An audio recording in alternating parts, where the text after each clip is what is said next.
As a result of this decision, in mid-1653, Muscovite envoys were dispatched at the end of the year, in December, to meet with Khmelnytsky, face to face. The meeting place chosen was the town of Pereiaslav. Left bank Ukraine, southeast of Kiev. Kiev is here, Pereiaslav is there.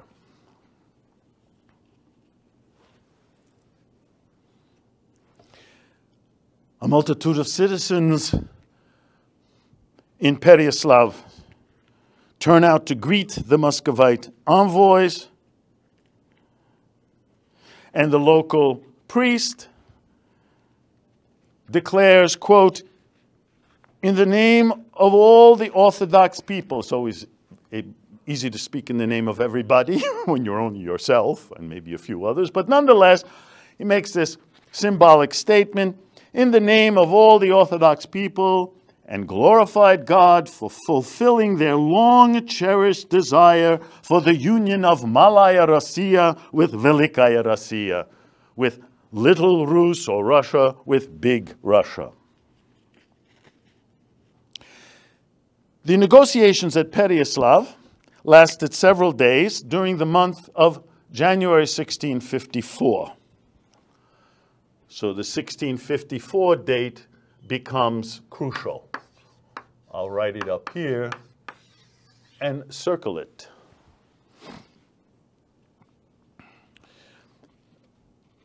During those negotiations, almost immediately, disagreements arose. Why? Because the Cossacks expected that the Tsar would swear an oath to them. This was the practice of the Polish kings, after all. Technically, they're still subjects of the King of Poland. This is the way things were done in Poland. Also, the Orthodox Metropolitan of Kiev, a man named Sylvester Kosiu, he was actually opposed to these negotiations. Why? Because that would lead to the subordination of his jurisdiction to the Patriarch of Muscovy. We don't want to be a subordinate to another church hierarch. But in the end, Khmelnytsky and the Cossacks did swear an oath of allegiance to the Tsar, after which Muscovite envoys were sent to several other cities in Ukraine to administer the oath that Khmelnytsky and the Cossacks took. The result was the so-called agreement, some would say treaty, of Pereiaslav. 1654, the agreement of Pereiaslav. And that resulted in the, for all intents and purposes, union of Cossack-controlled Ukraine with Muscovy. And that agreement consisted of several elements. And those terms of the agreement may be summarized in the following manner, in the following points. One, the Cossacks and the Rus people of Ukraine as a whole swore their allegiance to the Tsar. Two, the Zaporozhian army as a whole was granted confirmation of its rights and liberties, and that's independence of their courts, inviolability of their landed estates. Three, the Zaporozhian army was to elect its own hetmans, who then must swear allegiance to the Tsar of Muscovy.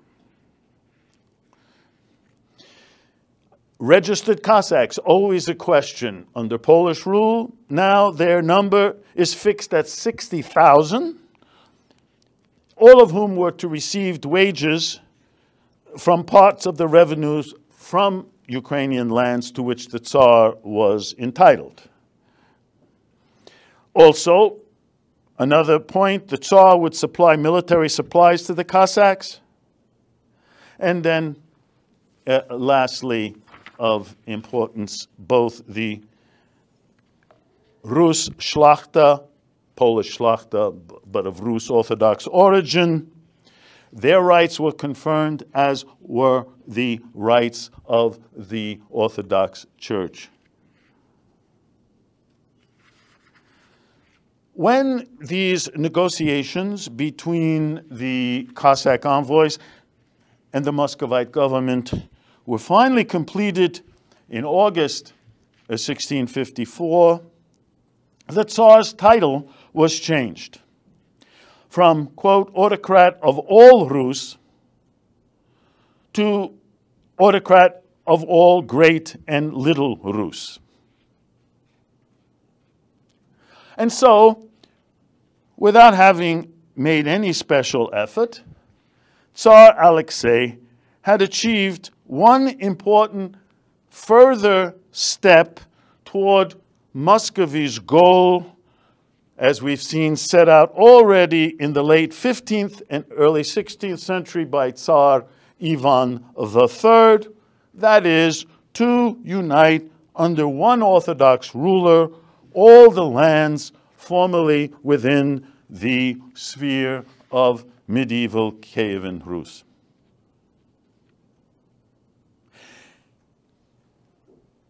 This agreement of Pereiaslav, 1654, subsequently proved to be an important turning point in Eastern European history. It signaled the beginning of a change, however gradual, but nonetheless a change, whereby Muscovy, not Poland, was to become the dominant power in the region. As for Ukraine, the year 1654 ended a 6-year period which marked the culmination of more than half a century of Cossack struggle for autonomy within Poland. When the Polish solution no longer seemed feasible, the Cossacks sought autonomy instead within Muscovy.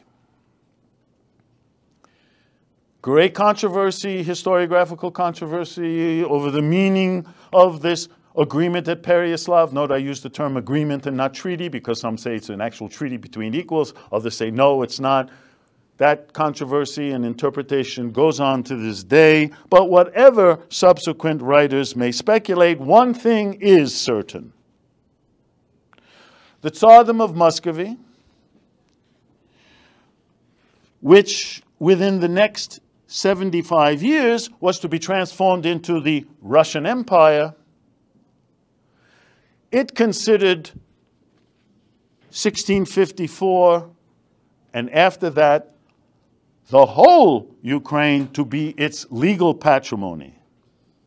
And while wars may have broken out, borders may have changed, a good portion of Ukraine was to remain within Muscovite lands until the late 18th century, after which most of the remaining Ukrainian lands, with the exception of the far west, were to become part of the Russian Empire as well.